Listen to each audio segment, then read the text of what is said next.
Hey guys, welcome to the channel, and in this video I will be explaining a very important question on dynamic programming which is asked in many interview question and coding rounds. So now let's look at the question first, and after that I will describe the code for the same.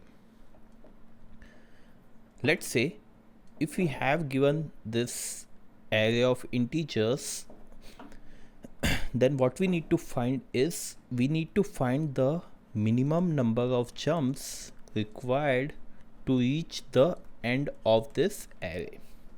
Now what minimum number of jumps mean by, we have given this integers represent that from a current point at what jump we can take. For example, this integer is 3, so from this location 0 we can take 3 jumps. From like we can jump here, we can jump here, and we can jump here.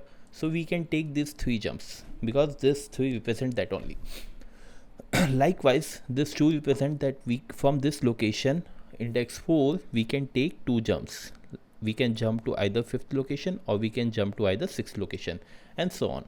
So this is the jumps which we can take. So we have to find from this starting location what are the minimum number of jumps we can take so that we can reach the end location. Okay, so now let's try to solve this question with the help of the dynamic programming first, and after that I will show you the most efficient way to solve this problem without using dynamic programming. Okay, now we are starting at location 0. Okay, and we are taking a memo which is kind of, let's say, for keep track of the result till now, so that we don't need to repeat or calculate that result again. So that's kind of dynamic programming paradigm in which we are using the same result again and again. In this memo we are initializing it with the default values. Like for the 0th index we are initializing with 0 because from starting location 0 to reach 0 we required 0 steps. We did not require any jumps, and for all the other things we are initializing with int max currently. That means initially we are initializing with int max because till now we don't know what are the minimum number of jumps we need to take to reach the end. Therefore we initialize all other with int max. Now let's begin our process. Okay, so we are initializing our I pointer at the start of the array, and j, for each iteration of I we are initializing j to the next pointer of I. Okay, now what are the condition we need to check is let's say I is going from 0 to n minus 1 and j is going to from I plus 1 to n. Okay, these are the basic condition initially which we are to met, and j also has one more condition, like j must be less than I plus 1 plus array of I. Now let me explain you this, what this mean is. See, from this location of I0 we can take jump of 3 only. That means we can jump either here or here or here. So this is the condition which satisfy this constraint, that beyond this we can't take a jump from location 0. So this is for possibility of j is it can jump to 1, 2 and 3, because if j, suppose if let's say j reaches 4, then we have 0 plus 1 plus 3. So 4 is less than 4, which is false, therefore it will not jump at this location. So this condition is also need to be checked. Now let's iterate this. When we are here, this condition is checked, the j condition is also checked. So we have to update this memo with minimum of the current value which already has, and we are taking one jump to the jump which have already at the ith location, that is 0. Therefore minimum of int max and 1 is 1. So update this value with 1. Okay, so this is that means that from 0th location we are taking one jump and jump to location 1. Likewise, we have to update this value with minimum of int max and 1 plus 0, which is 1. Therefore, this value is also updated with 1. Likewise, this value is also updated with 1. And once we reach at this location of j, then this condition will be false. And when this condition will be false, we have to increment our I. So for the next case, what we have our I pointing to this memory location.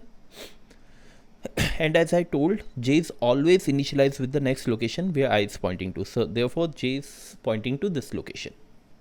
Now, what we have, we can jump up to 4 memory location from the current point. Okay, so let me erase this first. Now j can jump of or we can jump up to 4 locations, like here, here, here and here. We can jump to these 4 locations and we will update the value of j accordingly. First we will check that the value present here, we have to check that minimum of memo of j, which is 1, and 1 plus existing value of memo of I. Therefore, what we have, memo of I is 1. Therefore, minimum of 1 or 1 plus 1, which is 2, is 1 only. So we will leave 1 only and increment our j. Here also minimum is 1 only, increment our j. Here also minimum is 1 only, increment our j. And we will reach here. Okay, when we reach here, what we need to check is we need to update this value with we need to update this value also. When we update this value, it will be updated with minimum of the currently present value, which is int max, and 1 jump plus the value present at memo of I, which is 1. Therefore, we require 2 jumps. So this value is updated with 2. So likewise, I will keep track of this 1, 1, 1, and in this case we have 2. Likewise, for this 3, this value is updated with either int max or minimum of 1 jump plus the value present at location I, which is 1. Therefore, this value is also updated with 2. And when j reaches at this locations pointed by index 6, then this condition will be false. Therefore, j is terminated, and for the next process, I is again incremented. So when we increment our I is now pointing at memory location 2. Okay. Now it can jump up to this location and this location only. So what we need to do, we need to change this values accordingly. So when, as I can see, this value will never be less than 1, so it will be 1 only. And when we reach here, this value is minimum of either 2 or 1 plus the value present at memo of I, which is 1. So it's 2 only, so no need to change this. And j reaches out of this condition. Therefore, we have to break this j and increment our I. So when we increment our I, we reaches at this particular location. So when we reach at this particular location, it can jump only at the 1 index up, because we have value 1 here. So this value is updated with 2 or minimum of 1 plus 1, which is 2. So it's 2 only. So likewise, we will proceed. So in this case, I is now pointing to this memory location. So it will move 2 up. So this value is not updated because 2 plus 1 is 3 and it's 2 only. So 2 is minimum, so it will be that only. And when j reaches here, what we have, we need to update this value with minimum of int max or 1 plus the value present at the ith location, this condition.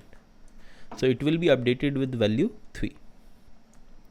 Okay, and when each reaches here, this will make this condition false. So we have to break this jth loop and increment our ith location. So when we increment our I location, it will jump to this memory location. So when it jumps to this memory location, it can jump to this point, and this point, these three locations. So we have to update this value with either 3 or minimum of 1 plus 2, which is 3 only. So leave as it is. Increment our j. This value is updated with either int max or minimum of 1 plus 2, which is 3. So it's 3 only. Likewise, this value is also updated with 3. Now j, which is out of this condition, therefore we have to break the jth loop and increment our I location. So when we increment our I location, I will be moved to this memory location. So it can jump up to 7 locations. So we don't have location, so we will jump till here only. Now this location is updated with 3. It's 3 only because 3 plus 1 is 4 and 3 is minimum. So leave as it is. Increment j. And when we increment j and we reach here, this value is updated with either of minimum of int max or 1 plus the value present at the location I. So it is 4 only. Likewise, increment j, it reach here, and this value is updated with 1 plus the minimum of the present as memo of I, which is 4 only. So at the end, we have our answer in this memo dp, which we have took. So 4 is the answer which it took to jump from this memory location, 0th memory location, to the 10th memory location. Okay, so this is the first concept where we use dynamic programming and we solve this problem of minimum number of jumps. So now let's analyze the time and space complexity for the same. As you can see, we have taken two loop I and j can go at worst case O of n, and I can also go worst case of O of n minus 1. So effective time complexity in this case is O of n square. And in this case, we have taken an extra space memo to keep track of the result and update the result accordingly. For that, we are taking extra memory location of O of n. Therefore, space complexity is O of n and the corresponding time complexity is O of n square. So this is the DP solution for it. Now let's look at the code for it. So in this case, what we have taken an array of integers and we have created a minimum number of jumps method or function in which we are passing an array and the size of the array. So now let's look at this function first. We have this function here, minimum jumps first, in which we are passing the array and the size of the array. This is the base condition which we need to meet. Like if we have no elements or if we have one elements, then we require 0 jumps. That means we did not require any jump to move from 0th location to 0th location. This is the memo which we have taken to keep track of our result and to store and to update the result accordingly. Like I have shown you in this example also, we have created this memo and update the result in this memo accordingly. Okay, and after that we have initialized this memo with initial value of int max, because currently we don't know how many minimum jumps we are required to move from one location to another, and we initialize memo of 0 with 0 because from moving from 0th location to 0th location we require 0 jump. This is the for loop which I have explained with the help of example also. I move from 0 to n and j moves from the I plus 1 to n, and this is also one check which we need to satisfy, that is j should be less than I plus 1 plus array of I, because that many jump we can take from the ith location. So this is also the condition which we need to meet, and this is simple updation on memo table or memo array. Like we have to update the current j with minimum of the value which is already present and one jump plus the value present at index I, and after that whatever is the answer which we have in our memo of n minus 1, that means the last entry of this memo map. So this is a simple code using DP. We have solved the problem of minimum number of jumps. So we have taken this, and in this case we have time complexity of O of n square because we have two loop I and j, and we have space complexity of O of n because we have taken an extra array memo to keep track of our result. Now let's execute this code and see the output. When we execute our code, it compiled successfully, and when I execute, it is returning 4 as an answer. Now how 4 is an answer came? Let's check it out. Let me erase this first and let's see how 4 came. See, from 3 we can jump here, we can jump here, and we can jump here. Okay, so from these 3 we have chosen this 2 and we have jump here. Okay, so these 2 are the jumps first we have taken, which will give us the cost of 2 jumps, and this 2 we jump here, which is the third one, and from this 7 we can jump here. So these are the 4 jumps which we took. So hope you got this question, and in the next video I will be explaining the more efficient way of doing this question, which will took O of n time and constant space. So that's very powerful method, so stay tuned for that. Till then, bye.